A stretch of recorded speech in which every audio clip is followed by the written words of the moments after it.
to hear about how you two connected first, and Joshua, maybe you talk about that, and I want to hear Ivan's take on that too. How did you two first connect? A friend of his recommended one of my music videos, and since he teaches yoga and religion, he was curious as to why I made that video. Was impressed by it, and then in the conversation, I found out more that he was an author of the Holocaust. And I said, really? Send me whatever books you have. He sent me his books. I was impressed. And after reading them, decided, you're the one. I just felt that the time was right and that fate had brought him into my lap. And ironically, it was through my music, which my father had forbidden me to pursue as a career. And that's the one thing that got his book published of all things. So by not listening to him and pursuing my dream, his dream got fulfilled. Oh, that's beautiful. Joshua, do you remember first talking to Ivan, and what was the first meeting like with this gentleman here? Well, Ivan's very convincing. He has good arguments and good reasons for doing the things he likes to do. So even though at first I was kind of reluctant, because the Holocaust is usually a very dark subject, and I didn't want to do that anymore. But Ivan convinced me to read more, watch some of the videos that his father had done of testimony for the Shoah Foundation. And the more I learned about him, the more I realized this is not, your usual Holocaust survivor story. This is something extraordinary and very relevant to our time. It's a universal immigrant story. It's a rags to riches story. It's a story of what a determined human being can do against all the odds, with a message that is more relevant today than it was when we started 8 years ago. Up until this book, my attitude or my training had always been that the survivors, it's what scholar Lawrence Langer describes as choiceless choice. Whatever choice they made, it was bad. What I found in Siggi was something different.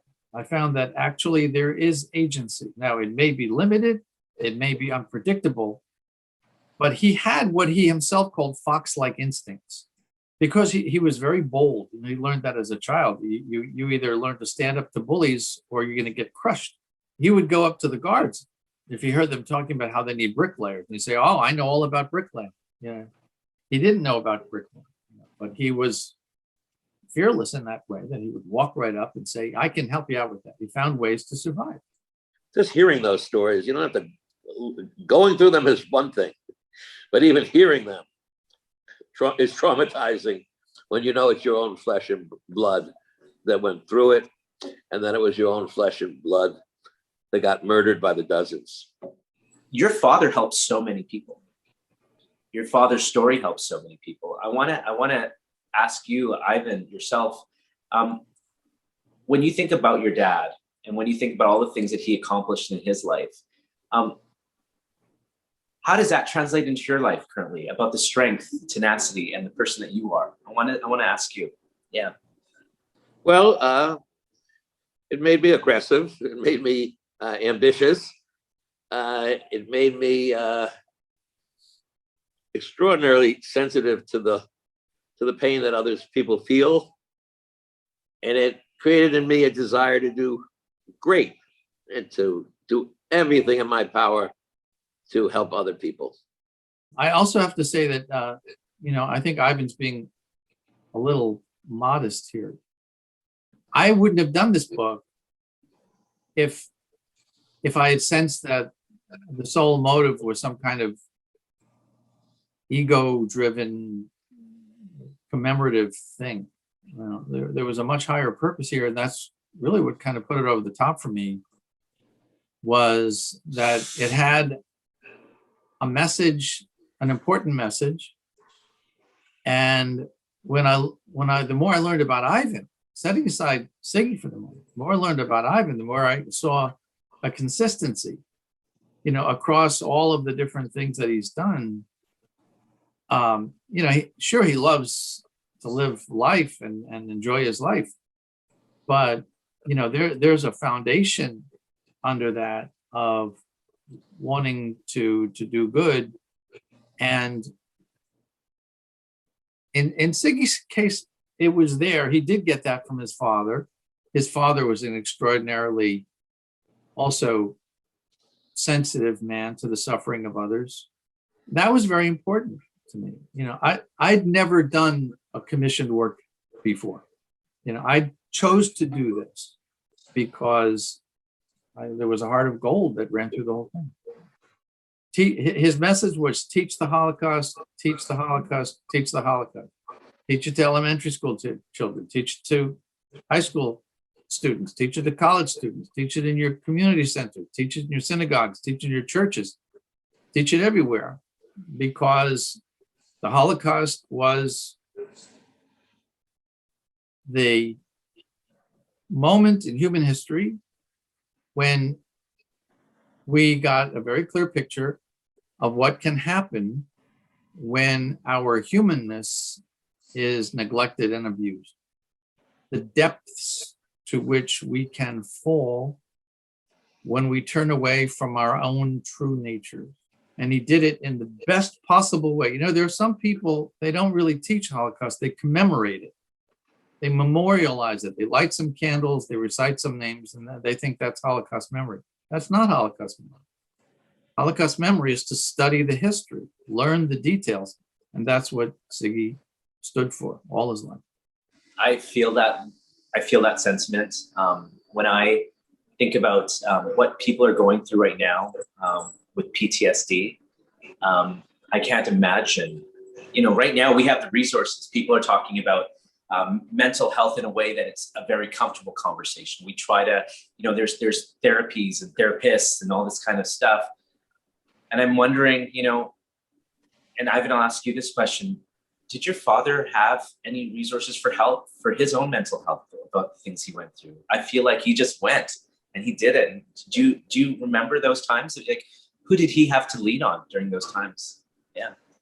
He had no one to lean on mentally. Of course, he had a supportive wife, his wife, my mother, Naomi, when he had nightmares. But she's not a psychiatrist, she's not a doctor. And the term PTSD wasn't even coined when he was in America, growing up, taking over the banks and the oil company. And so he very much had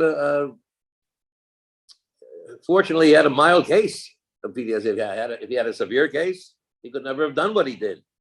Because those with severe cases get depressed, become drug addicts, alcoholics, suicidal. Horrible things happen to people from PTSD, which is why I started my charity for post-traumatic stress disorder almost 20 years ago, before anybody was even talking about it.